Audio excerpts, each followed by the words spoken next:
Bom dia, boa tarde, boa noite. Não faço ideia do horário que vocês estão vendo esse vídeo. Mais uma vez, meu nome é Felipe. Sejam muito bem-vindos aqui à bagunça do canal e a este lugar que eu gravo, que mais parece um cativeiro, mas é funcional, pelo menos por hora.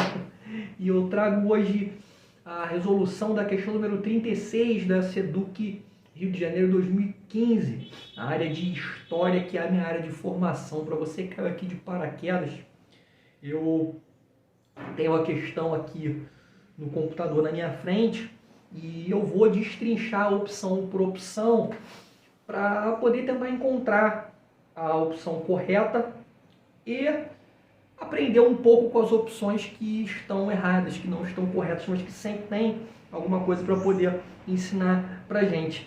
Tranquilo, rapaziada? Eu vou então começar a leitura e vamos sentar um dedo aqui na questão 36, que é bem interessante. Ela fala a respeito de direitos pessoais na sociedade brasileira e de perspectivas de sisteminhas políticos. Para a galera que curte a política, essa questão é bem bacana. Simbora, galera. Em seu clássico Raízes do Brasil, o Sérgio Buarque de Holanda, ele descreve a influência do predomínio de interesses particulares, graças às quais os empregos, as funções e os benefícios que derivam da gestão pública têm relações com os direitos pessoais do agente público e não a interesses objetivos da máquina do Estado. Questão polêmica. Isto impediria a adoção plena entre nós da racionalidade burguesa nos negócios públicos.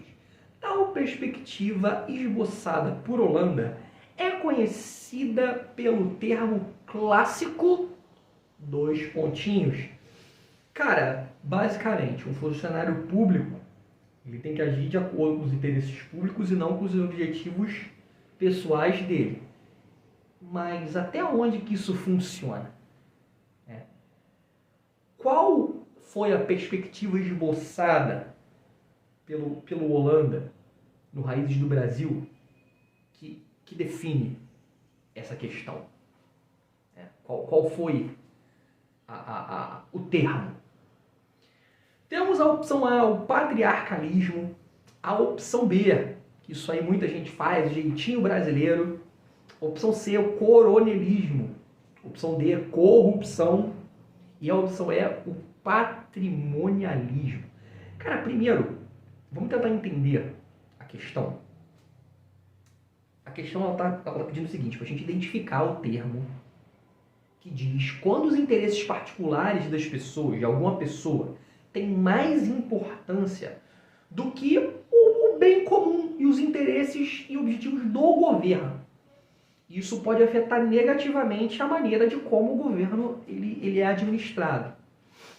Acontece quando as pessoas que trabalham no governo, elas colocam os próprios interesses em primeiro lugar, em vez de trabalhar para o benefício de todo mundo. Basicamente é isso que a questão tá pedindo. Sobre o Raízes do Brasil, é bom a gente entender um pouquinho sobre essa obra. Foi um livro lançado originalmente em 1936 e ele é considerado uma das obras mais importantes da historiografia brasileira. É pesadão de importância. Ele examina influências históricas que moldaram o Brasil desde os tempos coloniais até o presente. O recorte temporal dele é grande pra caramba. Destacando, galera, papel de diferentes raízes culturais, como influências indígenas, africanas, também europeias. Uma das principais ideias apresentadas no Raízes do Brasil é a noção de cordialidade. Ele usa esse termo para descrever relações sociais informais e emocionais predominantes no Brasil, em contraste com as relações mais impessoais e racionalizadas encontradas em outras sociedades.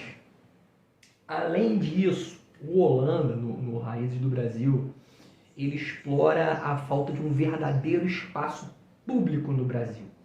Destaca a tendência do brasileiro de privilegiar o espaço privado, como a família e os amigos, em detrimento do interesse coletivo. Olha aí o que a questão tá pedindo. O Hollande ele argumenta que essa característica é resultado de um sistema de colonização que mudou a mentalidade voltada para a obtenção de vantagens individuais em vez de uma busca pelo bem comum. Além disso tudo, né, o Hollande ele também aborda o tema do personalismo, destacando a importância do indivíduo na sociedade brasileira em detrimento das instituições. Meus amigos, isso também enfraquece a noção de cidadania e contribui pela falta de confiança nas instituições públicas. Resumo da ópera, né? O Hollande mostra nessa obra muito o que a gente quer saber da questão. Tá a fim de resolver a questão?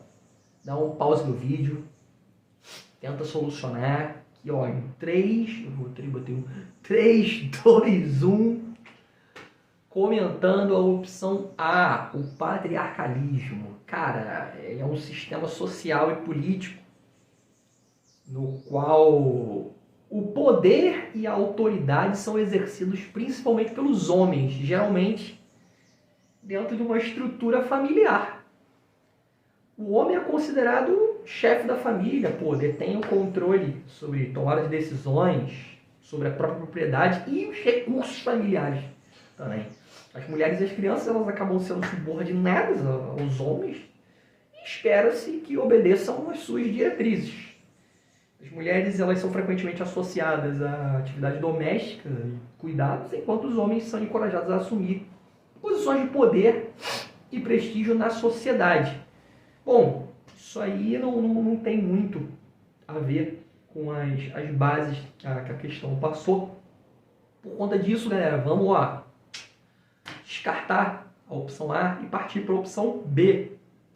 Opção B, o jeitinho brasileiro, cara, o famoso jeitinho brasileiro.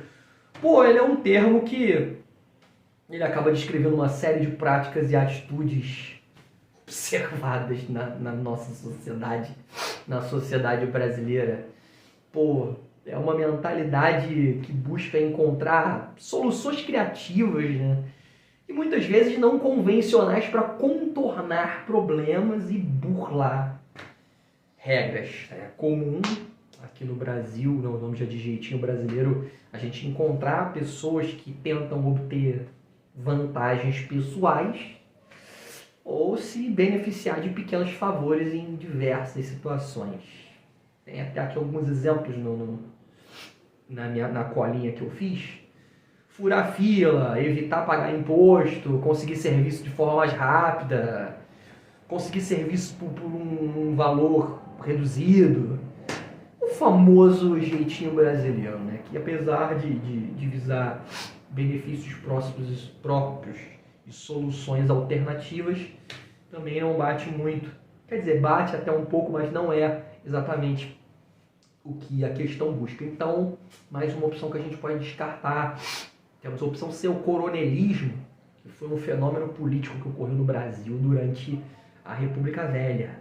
Basicamente, entre os anos de 1889 e a 1930. Cara, se tratou de um sistema caracterizado pelo poder de líderes locais conhecidos como coronéis.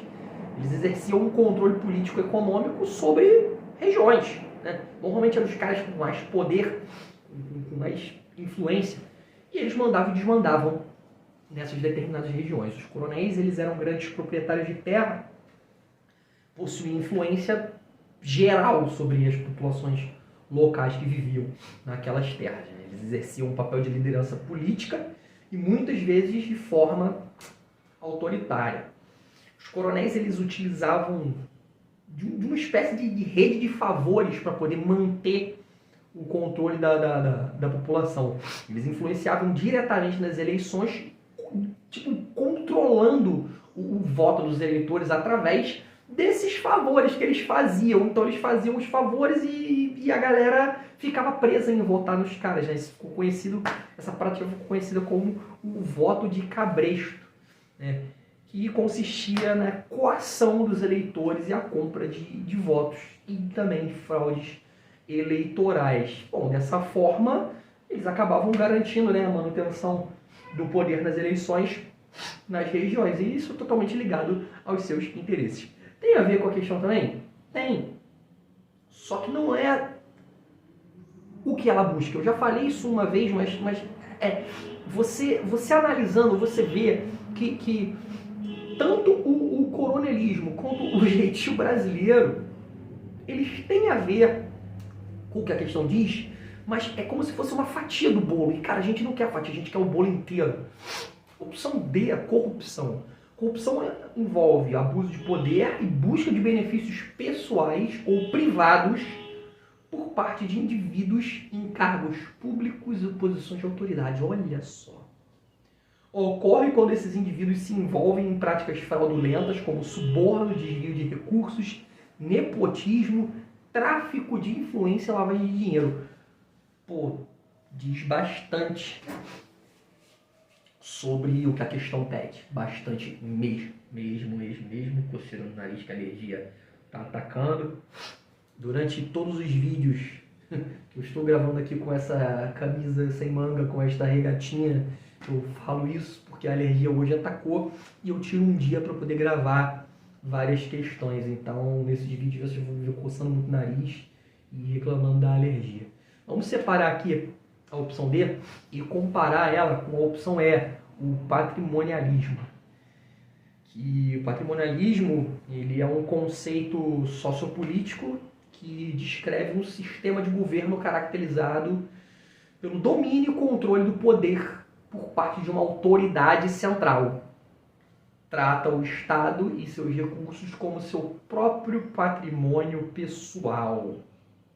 O governante ele utiliza o aparato estatal para beneficiar os seus próprios interesses, a sua família, seus seguidores, distribui favores e privilégios em troca de apoio político e obediência. Parecido, né, com o coronelismo, só que numa escala bem maior. Estamos falando de um governo que tem na mão o poder do Estado. O poder do Estado para quê? Para atender seus interesses pessoais. Esse modelo de governo, muitas vezes, ele resulta em uma administração ineficiente, nem um pouco transparente, com políticas públicas voltadas para atender os interesses do governante, os interesses particulares, né, do governante e da sua elite governante, em detrimento de quem? Do bem-estar da população em geral. Então, cara, apesar da opção D ser também bastante correta, o patrimonialismo, ele é esse bolo que a gente busca. Ele é o bolo, ele é a opção correta. A opção B é uma fatia, a opção C é uma fatia, a opção D é uma fatia grande, é um pedaço importante do bolo, mas a opção E, o patrimonialismo, é a resposta correta, é o bolo todo que a gente está procurando. Curtiu a resolução, cara? Espero que sim. Se você tem algum conhecimento para poder agregar, para poder complementar, comenta aí que é maneiro, que é importante. Se você acha que a minha resolução foi um cocô, pô, comenta aí que também é importante pra caramba também. Beleza? Vou ficando por aqui. Até a próxima questão, questão 37. Fui, valeu, falou, já falei isso várias vezes durante o dia e vou falar mais vezes ainda. E fui mais uma vez.